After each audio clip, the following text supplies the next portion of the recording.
ونؤمن به ونتوكل عليه ونعوذ بالله من شرور أنفسنا ومن سيئات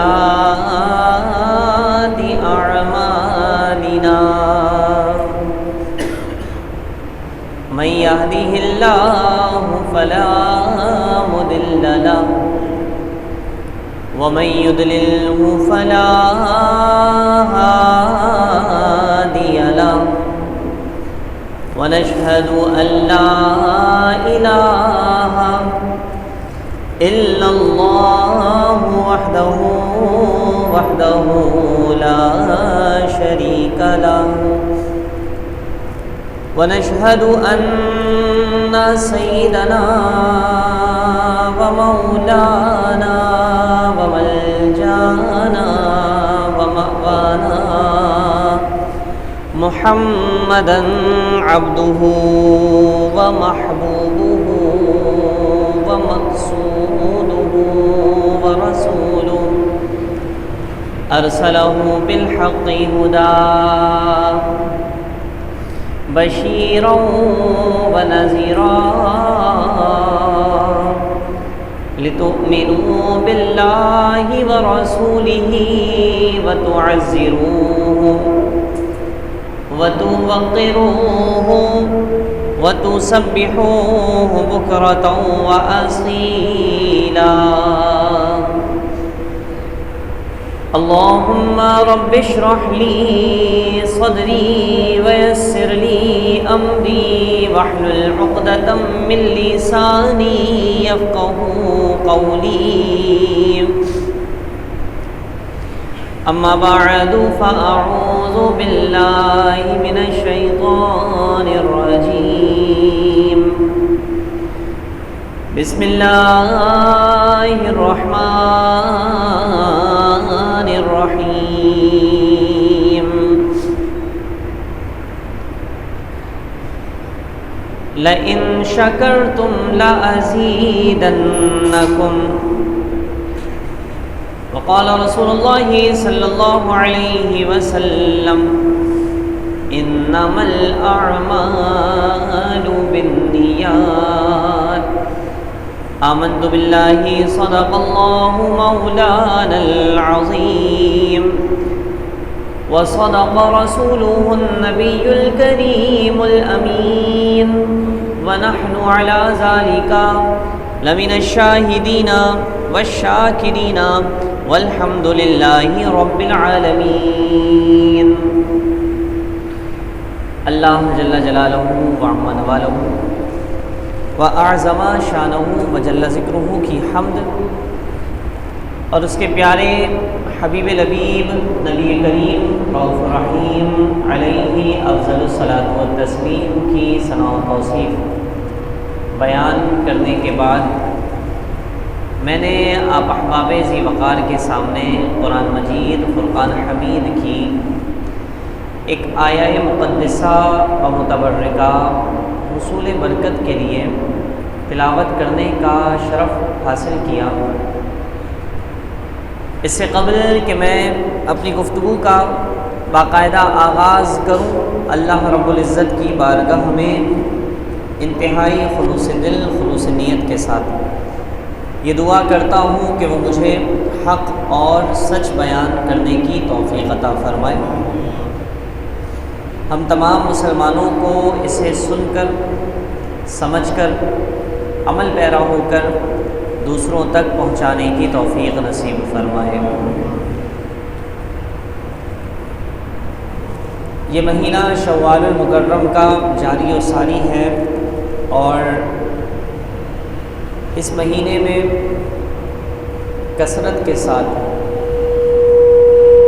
نکاح کی محفل کا انعقاد و اہتمام ہوتا ہے۔ ویسے تو اہل ایمان پورا سال ہی نکاح وغیرہ کا سلسلہ اور اس کا اہتمام کر رہے ہوتے ہیں، لیکن کیونکہ یہ شوال کا مہینہ شادیوں کے حوالے سے اس سیزن کہلاتا ہے اور پیک ٹائم ہوتا ہے گویا کہ۔ تو اس لیے آج میں نے اس عنوان کا انتخاب کرنا مناسب سمجھا اور آپ احباب کی خدمت میں اصلاح کی نیت سے چند باتیں ذکر کرنے کا شرف حاصل کروں گا، اور میں نیت کرتا ہوں کہ اس پر میں بھی عمل کروں، اور آپ لوگوں سے بھی گزارش ہے کہ ارادہ فرمائیں کہ جو بات آپ کی درستگی کی ہو اور اصلاح کی ہو تو آپ بھی اس پر عمل کرنے کی کوشش فرمائیں۔ حضور صلی اللہ تعالی علیہ وسلم پر نازل کردہ قرآن پاک میں رب کائنات نے ارشاد فرمایا، قل بفضل اللہ وبرحمتہ فبذلک فلیفرحوا، کہ جب اللہ تبارک و تعالیٰ کی طرف سے اللہ کا فضل اور اللہ کی رحمت ہو تو خوشی مناؤ۔ ایک مقام پر ارشاد فرمایا رب کائنات نے، وَأَمَّا بِنِعْمَتِ رَبِّكَ فَحَدِّثْ، کہ اللہ تبارک و تعالیٰ کی نعمتوں کا چرچا کرو۔ تو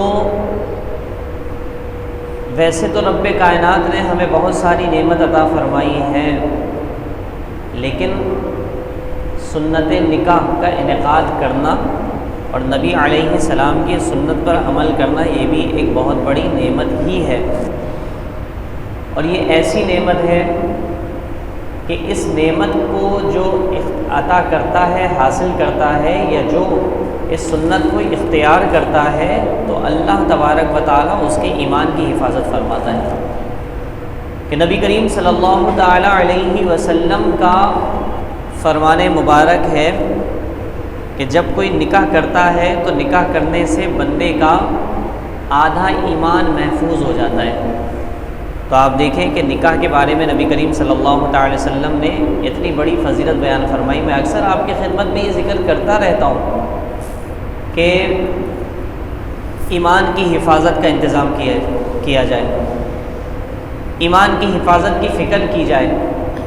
تو نبی کریم صلی اللہ علیہ وسلم نے فرمایا کہ جناب جو سنت نکاح کو اختیار کرتا ہے تو اللہ تبارک و تعالیٰ اس کے آدھے ایمان کو محفوظ فرما لیتا ہے۔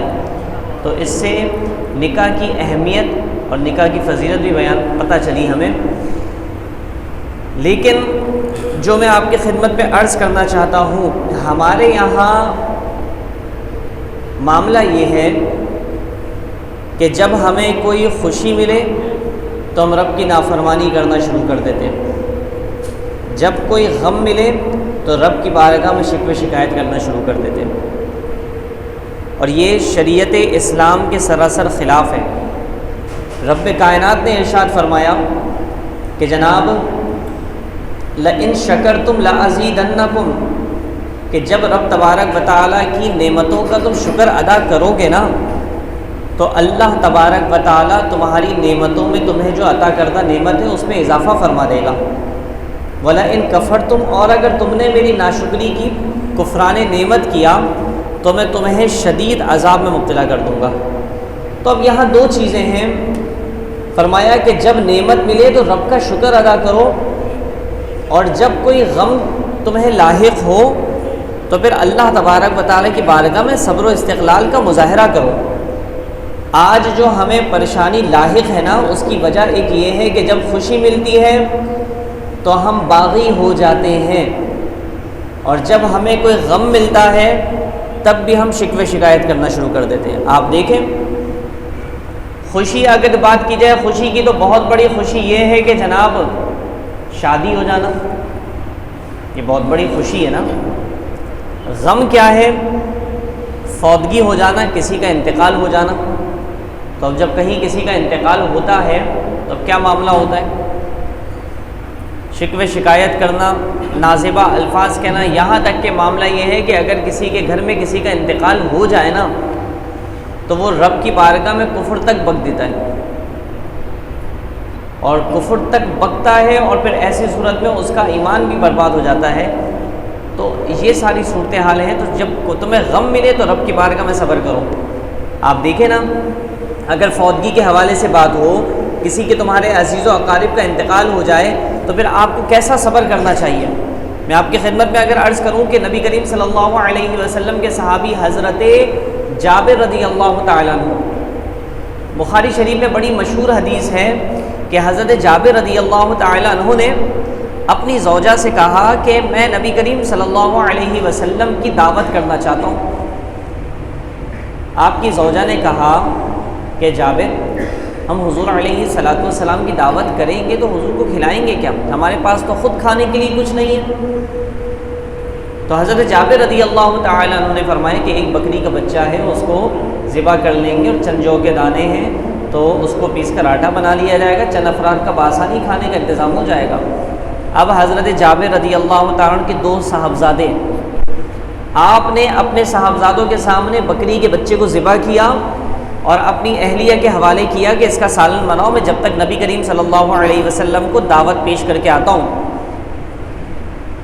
آپ جب گئے تو آپ کے پیچھے آپ کے جو صاحبزادے تھے، انہوں نے، ایک صاحبزادے نے دوسرے سے کہا کہ بابا جان نے جانور ذبح کیسے کیا؟ تو دوسرے نے کہا کہ میں تمہیں بتاتا ہوں کس طرح کیا۔ گھر کی چھت پر گئے، چھری لی اور کہا کہ لیٹو۔ ایک بچہ لیٹا، دوسرے نے اس کی گردن پر چھری چلاتے ہوئے کہا کہ دیکھو ایسے ذبح کیا۔ اب وہ گردن کٹ گئی، اس کی خون نکلا، اس کی وہیں شہادت ہو گئی، انتقال ہو گیا۔ دوسرا بچہ جس نے چھری چلائی تھی وہ ڈر گیا خون دیکھ کر، پیچھے ہٹا تو چھت کی باؤنڈری نہیں تھی، وہ نیچے گرا، اس کا بھی انتقال ہو گیا۔ اب آپ دیکھیے 2 بچوں کا، بھائی اولادیں کس کو پیاری نہیں ہوتی ہیں، اور اولاد کا غم کیا ہوتا ہے یہ ماں باپ سے پوچھیے، اور اس والد یا اس والدہ سے پوچھیں کہ جس کی اولاد دنیا سے رخصت ہو گئی تو کیا تکلیف اور کیا غم لاحق ہوتا ہے۔ حضرت جابر رضی اللہ تعالیٰ عنہ کا ایک بیٹا نہیں بلکہ 2 بیٹے ایک ہی وقت میں انتقال کر گئے۔ اب آپ کی زوجہ وہاں موجود تھی، آپ نے جب دیکھا کہ بچوں کا اس طرح معاملہ ہوا ہے تو آپ نے دونوں بچوں کو ایک کمرے میں لٹا کر اس پر چادر ڈال دی۔ حضرت جابر تشریف لے کر آئے تو آپ نے کس انداز میں بات کی؟ عورت ہیں، وہ ماں ہیں، بیوی ہیں، لیکن آج ہمارے یہاں عورتوں کا حال کیا ہوتا ہے؟ صبر و استقلال کا مظاہرہ ہمارے عورتیں کس انداز میں کرتی ہیں، یا ناشکری کا اور واویلا کا انداز کس طرح کرتی ہیں، یہ آپ سب اچھی طرح جانتے ہیں۔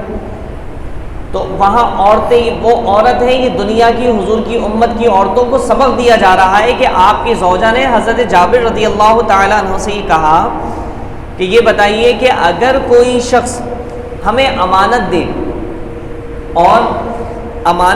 اور پھر اس کے بعد کچھ ٹائم کے بعد وہ واپس آئے اور کہے کہ لاؤ میری امانت واپس لوٹاؤ، تو ہمیں اس سے ناراض ہونا چاہیے یا خوشی خوشی اس کی امانت اس کو لوٹا دینی چاہیے؟ حضرت جابر رضی اللہ تعالیٰ نے فرمایا کہ بالکل خوشی خوشی اس کی امانت لوٹا دینی چاہیے، ناراض ہونے والی کون سی بات ہے؟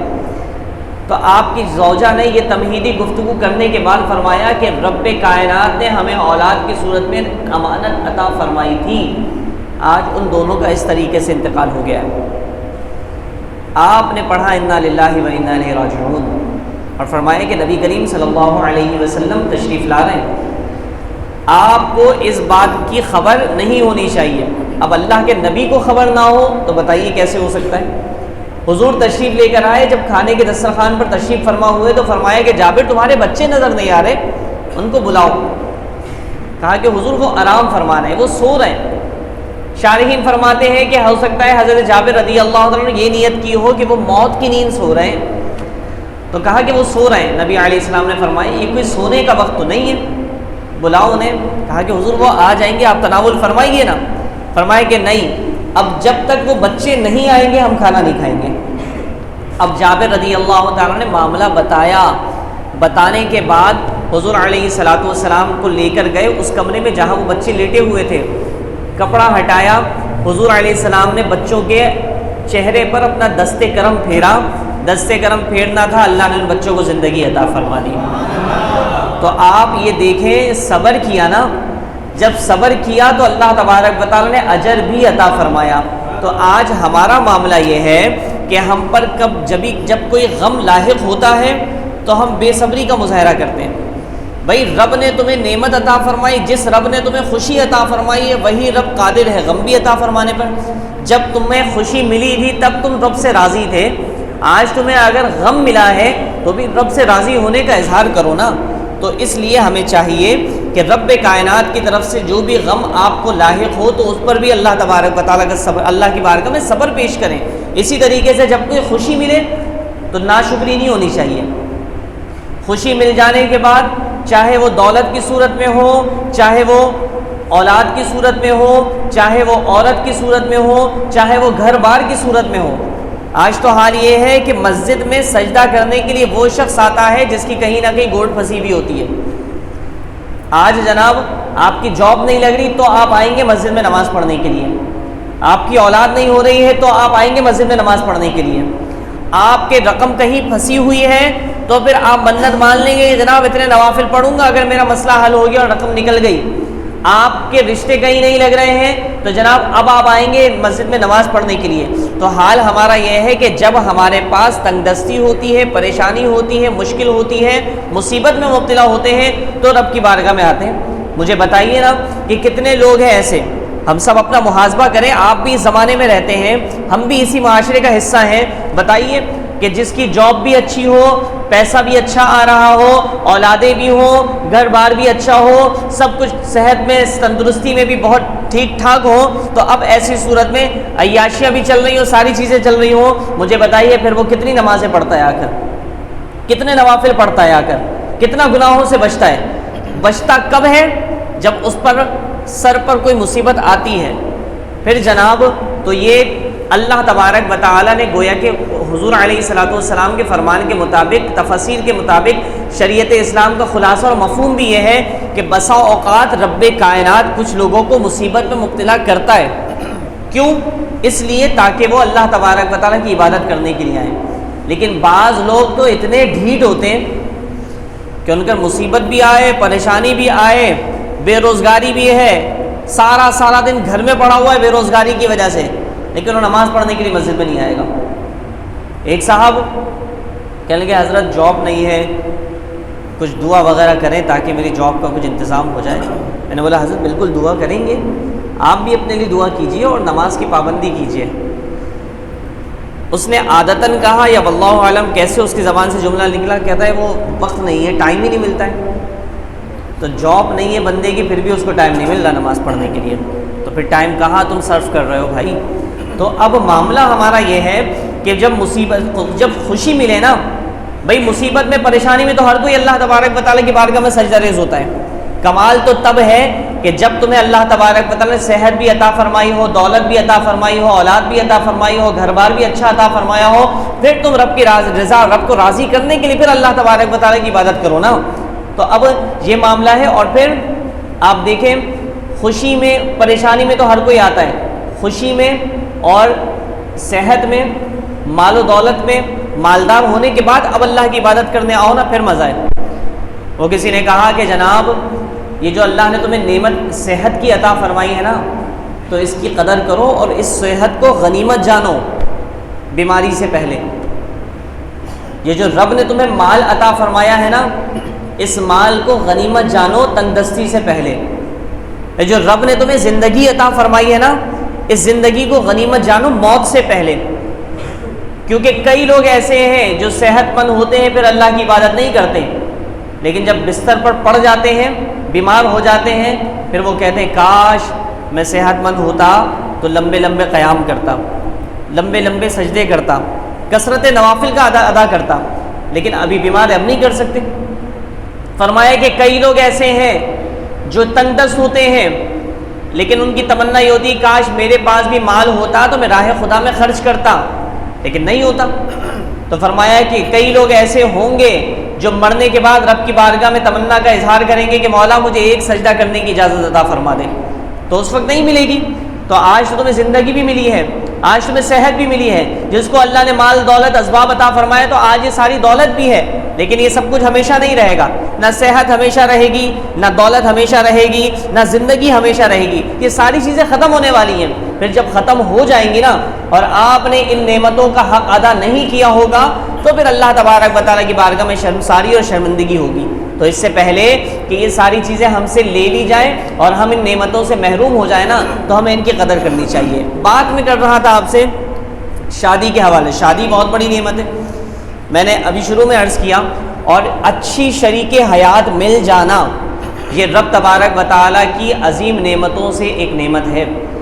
تو اچھی شریک حیات مل جانا، حضور علیہ السلام نے اسی لیے تو فرمایا نا کہ جناب نکاح کرو تو کیا ہو جاؤ گے تم، ایمان تمہارا محفوظ ہو جائے گا۔ ایک جگہ ارشاد فرمایا کہ نکاح کرو تو غنی ہو جاؤ گے، حضور علیہ السلام کا فرمان ہے نکاح کرو غنی ہو جاؤ گے۔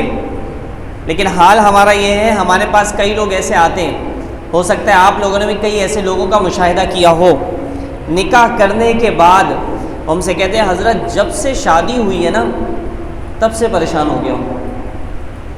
بات سمجھ رہے ہیں آپ؟ جب سے شادی کی ہے جب سے پریشان ہو گیا ہوں۔ تو اب معاملہ کیا ہوتا ہے، ان کی پریشانی کی وجہ کیا ہوتی ہے، سنیے ذرا۔ اور یہ ساری چیزیں میں آپ سے اس لیے بتا رہا ہوں کہ یہاں کئی لوگ ایسے ہیں جن کی ابھی ہونا باقی ہے، کئی لوگ ایسے ہیں جن کی ہونے والی ہے، کئی لوگ ایسے ہیں جن کی اب اولادوں کی ہوگی۔ تو اب آپ کو بتا میں یوں رہا ہوں کہ ہمیں سمجھنا چاہیے ان چیزوں کو، کیوں یہ ساری چیزیں ہوتی ہیں۔ نظر، حضور علیہ السلام کا فرمان ہے کہ نظر حق ہے، یہ اونٹ کو دیگ تک اور انسان کو قبر تک پہنچا دیتی ہے۔ کیوں آپ شادی کے بعد قلاش ہو گئے، کیوں آپ شادی کے بعد تنگ دست ہو گئے، کیوں آپ شادی کے بعد پریشان ہو گئے؟ اس کی وجہ یہ ہوتی ہے کہ جناب نبی نے تو فرمایا کہ نکاح کرو غنی ہو جاؤ گے، تمہارے پاس نکاح کرنے کے بعد حضور کے فرمان کے مطابق تو مال آنا چاہیے تھا، تمہاری تنگ دستی میں اضافہ نہیں بلکہ تمہاری فراخ دستی میں اضافہ ہونا چاہیے تھا۔ تو اب یہ حال خراب کیوں ہو گیا؟ وجہ یہ ہوتی ہے کہ جناب ہمیں شاہ خرچی کی بڑی عادت ہے۔ آج کل ہمارے یہاں معاملہ یہ ہے کہ دکھاوا بہت زیادہ ہوتا ہے۔ پہلے آپ کو پتہ ہے کہ شادی ہوتی تھی، جو ہمارے یہاں مہندی بھی چل گئی ہے، مائیوں بھی چل گیا ہے، اور جناب وہ ڈھول دھماکے کی محفل بھی ہوگی، رسم و سرور بھی ہوگا، رت جگہ بھی ہوگا، یہ ساری چیزیں ہیں۔ اور پھر ولیمے میں ہماری جتنی استطاعت ہو اس سے بڑھ کر بلایا جائے گا، ورنہ پھر لوگ کیا کہیں گے۔ یہ ساری چیزیں ہمارا معاملہ یہ ہوتا ہے کہ ہمارے پاس ہوتے ہیں 2 لاکھ روپے، لیکن قرض ادھار کر کے ہم 10 لاکھ میں شادی کرتے ہیں، اور پھر وہ 10 لاکھ کر لیتے ہیں۔ پھر دیکھنے والے کہتے ہیں یار یہ بندہ کماتا تو ہے نہیں اتنا، اس کا بینک بیلنس تو اتنا لگتا نہیں ہے، لیکن اس نے لاکھوں روپے خرچ کیسے کر دیے۔ تو اب جناب وہ جو دکھتا ہے نا اس پر نظر پڑتی ہے، اور جب نظر پڑتی ہے تو نظر لگتی ہے، اور جب نظر لگتی ہے تو بندہ پریشان ہوتا ہے۔ ہم اس کو سمجھتے نہیں ہیں۔ اچھا، ہم نے کچھ چیزیں جو ہیں اپنے اوپر بلا وجہ ہم جذباتی ہو کر اپنے اوپر لازم کر لیتے ہیں۔ وہ کیا؟ میرا پہلا بیٹا تو ہے، پہلے بیٹے کی شادی ہے تو ذرا پتہ چلنا چاہیے، دھوم دھام سے ہونی چاہیے۔ یہ کہاں اللہ کا حکم ہے کیا کہ پہلی اولاد ہو تو جناب تم سارے زمانے کو دکھاؤ، پہلی اولاد ہو تو تلے اوپر شادی کرو، پہلی اولاد ہو جناب تم خوب فضول خرچیاں کرو؟ کس نے کہا یہ؟ اللہ تبارک و تعالیٰ نے اس کو پسند تو نہیں فرمایا، شریعت اسلام نے اس کو پسند تو نہیں فرمایا۔ تو یہ ساری چیزیں، اور پھر دوسری بات یہ ہے یہاں جتنے لوگ بیٹھے ہیں، اگر کوئی آپ کے خاندان میں سادگی سے شادی کرنا چاہتا ہے نا تو آپ اس کی حوصلہ افزائی کریں۔ یہ خاندان والوں نے بھی بڑا جینا دوبر کیا ہوا ہوتا ہے۔ وہ حال یہی ہوتا ہے بھائی، اگر کوئی کم پیسوں میں شادی کر رہا ہے، اچھا سارے خاندان والوں کو بلاؤ، اور اگر کسی کو نہیں بلایا تو وہ برا مان جائے گا۔ یہ برا ماننے والا اپنی ڈکشنری سے نا یہ برا ماننے کا لفظ نکال دیجئے۔ برا وہ مانتا ہے جس کے اندر کچھ ایگو ہوتی ہے، انا ہوتی ہے، جو یہ سمجھتا ہے، جو یہ چاہتا ہے کہ مجھے اہمیت دی جائے نا، اس کو برا لگتا ہے۔ جس کے اندر غرور، تکبر، انائیت، گھمنڈ ہوتا ہے نا تو اس کو برا لگتا ہے اس کو نہ پوچھا جائے تو۔ اگر اس بات کو سمجھیے، خدا را اس بات کو سمجھیے، جس کے اندر عاجزی ہوتی ہے نا اس کو آپ بلائیں تب بھی خوش ہو جائے گا، اس کو اگر نہ بلائیں تب بھی خوش ہو جائے گا۔ لیکن ہمارے یہاں تو پورا ٹمپر بلانا ضروری ہے نا بھائی۔ اگر جو ہے نا کسی لکھ دیا کارڈ پر 1% یا 2% تو اب برا لگ جاتا ہے۔ تو اب یہ ساری چیزوں کو ختم کیجئے۔ مائیوں ہونا ضروری ہے، اگر نہیں ہوا تو جناب مائیوں نہیں ہوگا تو نکاح نہیں ہوگا، مہندی نہیں ہوئی تو جناب نکاح نہیں ہوگا۔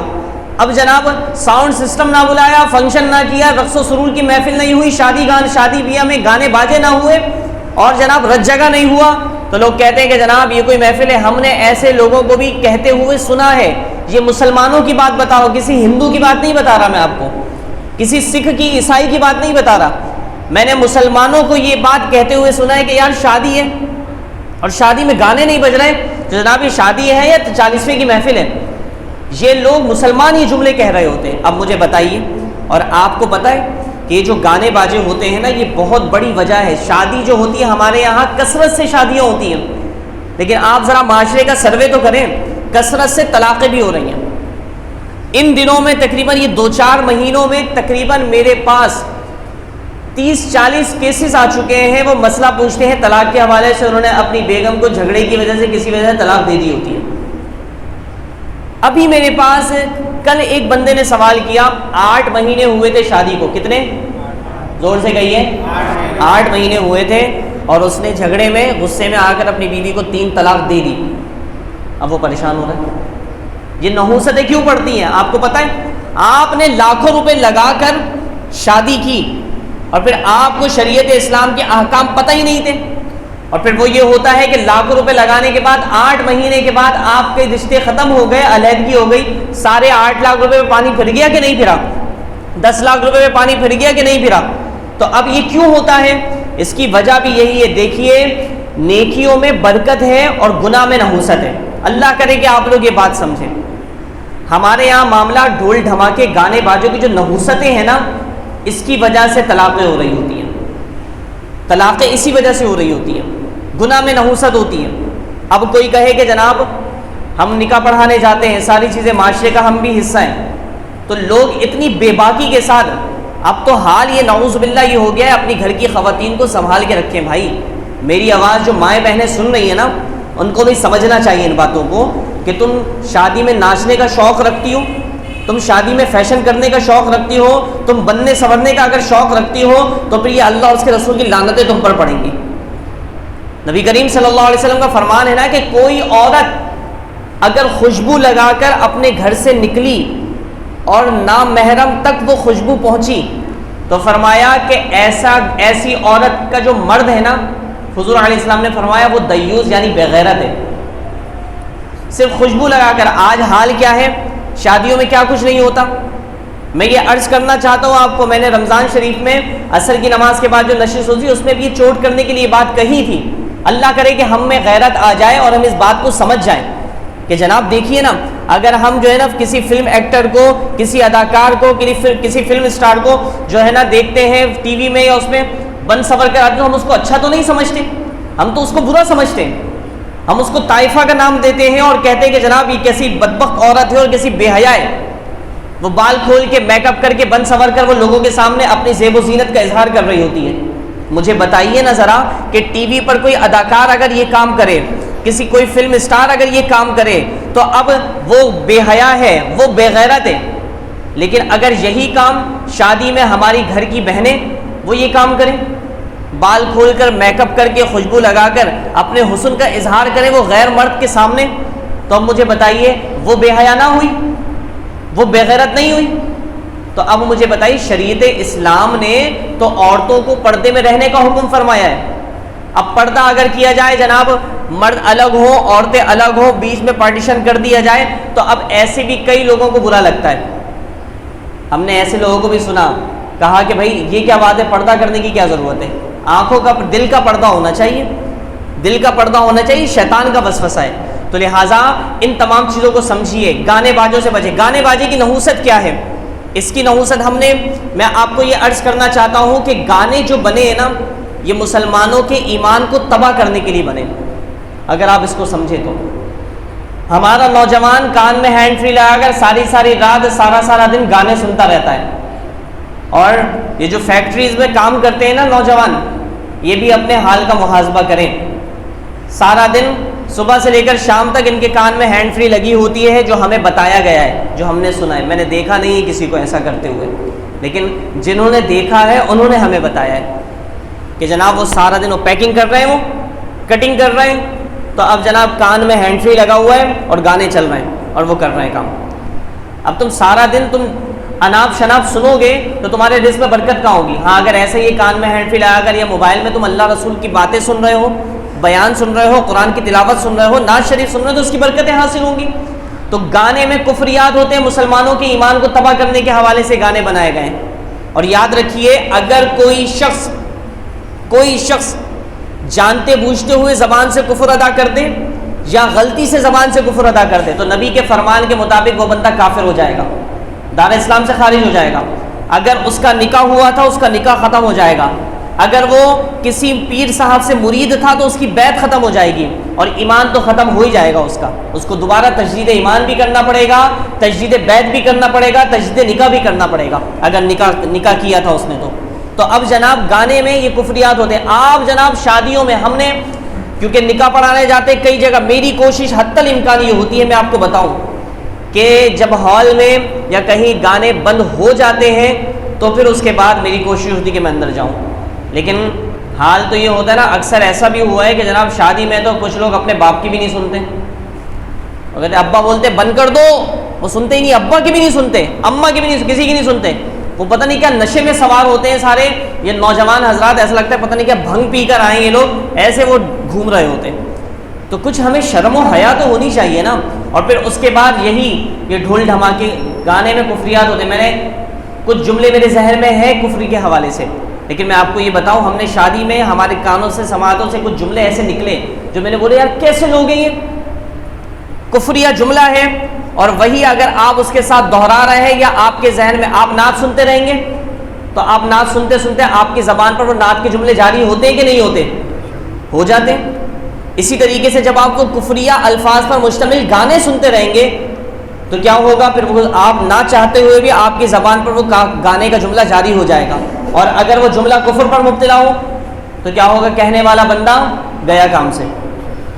تو ہمیں اس کی فکر نہیں ہوتی، ایمان کی فکر ہمیں نہیں ہے، اس وجہ سے پھر یہ نحوستیں سارے محفل میں وہ گانے چل رہے ہوتے ہیں، کفر پر مبتلا، بے حیائی ہو رہی ہوتی ہے، بم پٹاخے ہو رہے ہوتے ہیں، ڈھول دھماکے ہو رہے ہوتے ہیں، اور پھر اس کی نحوست کیا ہوتی ہے؟ وہ 6-4 مہینے کے بعد پھر جناب وہ لڑائی جھگڑے ہوتے ہیں، وہ لڑکا طلاق کے الفاظ کہتا ہے، لڑکی اپنے گھر بیٹھی ہوتی ہے، لڑکا اپنے گھر بیٹھا ہوتا ہے، کر لو بات، پھر کہتے ہیں پتہ نہیں کیا وجہ ہے، اتنی پریشانی ہے۔ تو بھائی جو کچھ بھی ہے سب اپنے ہی ہاتھوں کے ہے کرتوت، قسمت سے ہے شکوہ نہ زمانے سے گلا ہے، تو ہمیں ان تمام چیزوں کی طرف توجہ کرنی چاہیے۔ آپ کوشش کریں کہ اپنی محفل کریں، بھائی کیا ضرورت ہے آپ کو؟ آپ کی استطاعت اگر 4 لاکھ میں شادی کرنے کی ہے تو آپ کو کیا ضرورت ہے کہ آپ پھر بھی لوگوں کو دکھانے کے لیے آپ 10 لاکھ روپے خرچ کریں؟ کیا ضرورت ہے؟ آپ کہیں کہ لوگ کیا کہیں گے، تو لوگ جو کہیں، لوگوں کی پرواہ نہ کریں۔ آپ لوگوں کی پرواہ اس وقت کریں جب آپ اللہ اس کے رسول کی خلاف ورزی، فرمان کی خلاف ورزی کر رہے ہوں، جب آپ یہ دیکھ لیں کہ میں جو کام کر رہا ہوں یہ اللہ اس کے رسول کے فرمان کے مطابق ہے یا اس کے خلاف ہے۔ اگر خلاف ہے تو اپنی اصلاح کرنے کی کوشش کیجیے، اور اگر رب تبارک و تعالیٰ کے فرمان کے مطابق ہے تو لوگ کچھ بھی کہتے رہیں، اللہ رسول کی رضا سب سے پہلے ہونی چاہیے۔ تو اس لیے ہم سب کو چاہیے کہ ان تمام چیزوں پر توجہ کریں، اپنی اولادوں کو اچھا کریں اور اپنی اولادوں کی تربیت کریں۔